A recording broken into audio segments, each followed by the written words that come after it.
राधे राधे। 10 और 11 अगस्त का समय आपके लिए कैसा रहेगा, आज के इस दैनिक राशि फल के वीडियो में मैं डॉक्टर राजा मिश्रा आपको यही बताने जा रहा हूं। लेकिन सबसे पहले 10 और 11 तारीख के पंचांग को जरा समझ लें। 9 तारीख को पूर्णिमा हो गई, महीना खत्म हो गया सावन का। अब 10 तारीख को प्रतिपदा तिथि है, रविवार का दिन है। कुंभ राशि में चंद्रमा रहेंगे। शुभ समय अभिजीत मुहूर्त 11:59 AM से 12:52 PM तक का है। राहु काल 5:25 PM से 7:05 PM तक। दिशाशूल पश्चिम दिशा की तरफ है। 11 तारीख को द्वितीया तिथि सोमवार का दिन, चंद्रमा कुंभ राशि में। शुभ समय 11:59 AM से 12:52 PM तक और दिशाशूल पूरब दिशा की तरफ है। देवियों सज्जनों, मैंने पंचांग में आपको 2-3 चीजें विशेष बताई हैं। क्या? तो सबसे पहले दिशाशूल जो बताया है वो बहुत महत्वपूर्ण है। दिशाशूल का अर्थ है कि 10 तारीख को जिस डायरेक्शन में दिशाशूल है उधर नहीं जाना, और 11 को भी जिधर दिशाशूल है उधर नहीं जाना। उसके अलावा आप 3 डायरेक्शन में 3 दिशा में जा सकते हो। मैंने आपको एक राहु काल बताया, जिसका अर्थ ये हुआ कि इस समय में कोई शुभ काम, नया काम शुरू नहीं करना है, आपके लिए ठीक नहीं है। इसके अलावा फिर हमने आपको शुभ समय अभिजीत मुहूर्त बताया। अभिजीत मुहूर्त बहुत बढ़िया है। इस समय में आप जो भी शुभ, जो भी अच्छा काम करना चाहो, निश्चित तौर पर में आप कर सकते हो। देवियों सज्जनों, आइए चर्चा को आरंभ करें। सबसे पहले मेष राशि से चर्चा को शुरू करता हूं। मेष राशि वालों के लिए कुंडली के एकादश भाव में चंद्रमा का प्रवेश है, जो ये दर्शा रहा है कि निवेश और लाभ का ये समय है। कुछ स्वार्थी संबंध भी इस समय में उभर के सामने आ सकते हैं। कुछ लोग आपके साथ जुड़ करके अपने स्वार्थ को पूरा करने का प्रयास कर सकते हैं। सकारात्मक परिणाम यह है कि धन का लाभ होगा।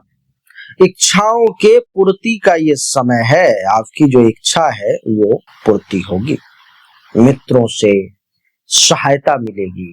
इस समय में जब भी जरूरत पड़ेगी तो कोई ना कोई आपका दोस्त इस समय में खड़ा हो जाएगा आपकी मदद के लिए। वृषभ राशि वालों के लिए कुंडली के 10वें भाव में चंद्रमा का प्रवेश है। 10वें भाव में प्रवेश यानी कि व्यवसाय में उन्नति के योग, उच्च अधिकारियों से सहयोग मिलने के योग, सीनियर्स के साथ मिलने के योग। नकारात्मक परिणाम, कार्य में अनावश्यक बदलाव की इच्छा जो है इस समय में रहेगी। आपका जो काम है वो इस समय में अचानक से बिगड़ जाएगा, अचानक से उसमें बदलाव हो जाएगा। कार्य क्षेत्र में सफलता मिलेगी। पदोन्नति के संकेत जो है इस समय में देखने को मिलेंगे।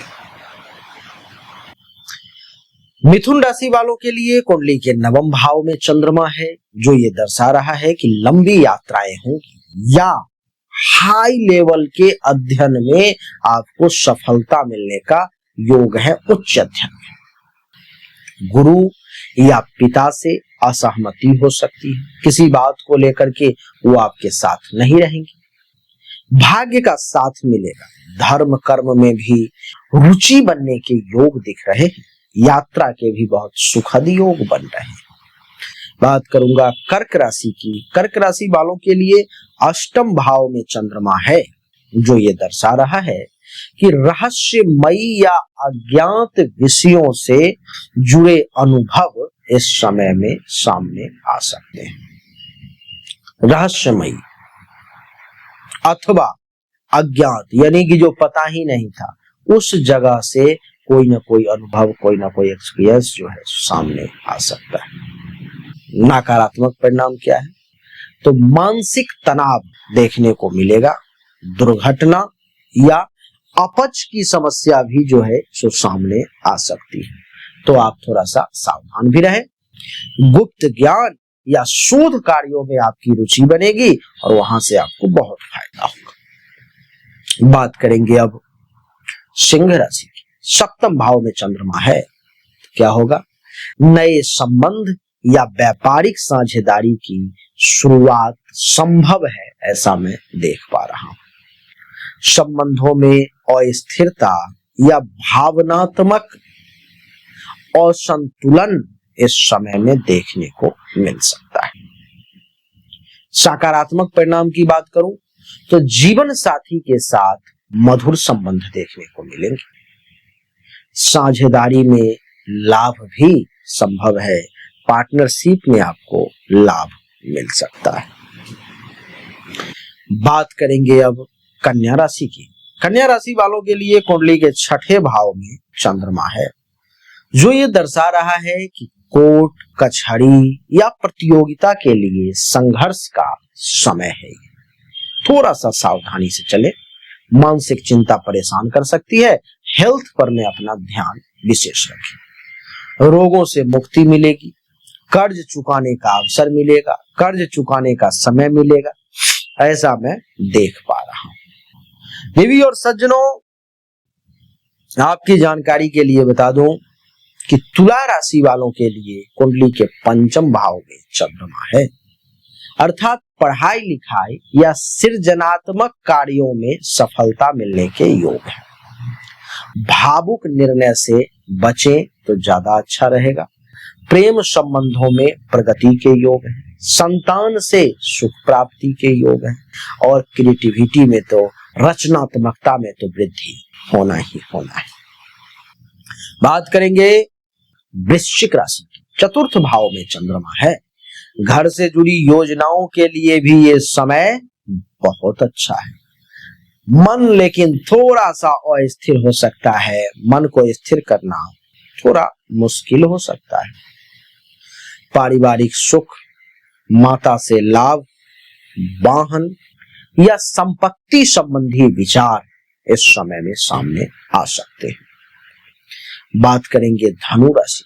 तीसरे भाव में चंद्रमा है, जो ये दर्शा रहा है कि नए प्रयासों के लिए अनुकूल समय है। नए प्रयासों के लिए अनुकूल समय है। ये जल्दीबाजी में नुकसान भी हो सकता है, इस बात का भी ध्यान रखें। भाई बहनों से सहयोग मिलेगा, साहस में बढ़ोतरी होगी और छोटी छोटी लाभदायक यात्राएं भी संभव है। बात करेंगे मकर राशि। दूसरे भाव में चंद्रमा है। आर्थिक मामलों में कुछ सकारात्मक संकेत देखने को मिल रहे हैं। खर्च बढ़ सकता है। व्यवहार आपका थोड़ा जिद्दी हो सकता है, तो उस पर में काबू करें, लेकिन वाणी मधुर होगी। परिवार में सुख मिलेगा, खाने पीने का भी सुख आपको प्राप्त होगा। बात करेंगे कुंभ राशि। प्रथम भाव में चंद्रमा है, जो ये दर्शा रहा है कि नए कार्यों की शुरुआत के लिए ये समय बहुत ही उत्तम है। मन में थोड़ी चंचलता या भावुकता की स्थिति जो है सो सामने आ सकती है। मानसिक प्रसन्नता, आत्मविश्वास में वृद्धि और आकर्षण में भी बढ़ोतरी का योग है। इस समय में अंदर से मन कुंभ राशि वालों का खूब प्रसन्न रहेगा। चेहरे पर में एक गजब की चमक रहेगी, जो लोग आपके तरफ खींचे हुए चले आएंगे, ऐसा मैं देख पा रहा हूं। बात करेंगे मीन राशि की। मीन राशि वालों के लिए कुंडली के द्वादश भाव में चंद्रमा का प्रवेश है, जो दर्शा रहा है कि आध्यात्मिक उन्नति होगी, भगवान में मन लगेगा। घर से कहीं दूर जाने का योग भी बन रहा है। खर्च अधिक होगा, अनिद्रा की संभावना है और मानसिक थकान भी परेशान कर सकता है। विशेष फल की अगर बात करूं तो अंतर मन की शांति के लिए ये समय बहुत अच्छा है। देवी और सज्जनों, तो यही था मेष से लेकर के मीन तक की कहानी कि कैसा रहेगा आपका 10 और 11 तारीख का ये समय। हमने अभी तक आपको जो भी जानकारी दी ये 100% सत्य नहीं है। फिर से सुने, 100% सत्य नहीं है। आपने बिल्कुल सही सुना है। ऐसा मैं क्यों कह रहा हूं? क्योंकि अभी तक जो हमने आपको बताया ये एक सामान्य राशिफल है, विशेष नहीं है।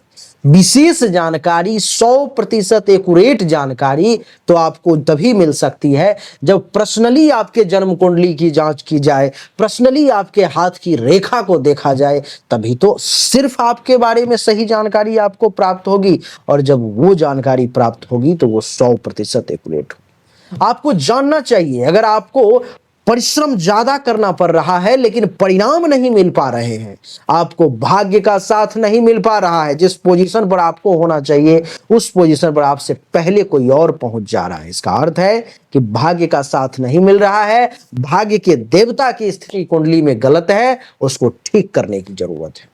दूसरा, अगर आप बहुत परिश्रम कर रहे हो, आमदनी के कई सोर्स को तलाशने की कोशिश कर रहे हो, लेकिन आमदनी बहुत ज्यादा कर नहीं पा रहे हो जितनी इच्छा है, जितनी कोशिश है, तो चेक करने की जरूरत है कि आमदनी के जो देवता हैं उनकी क्या स्थिति है कुंडली में, आखिर आमदनी क्यों नहीं बढ़ पा रही।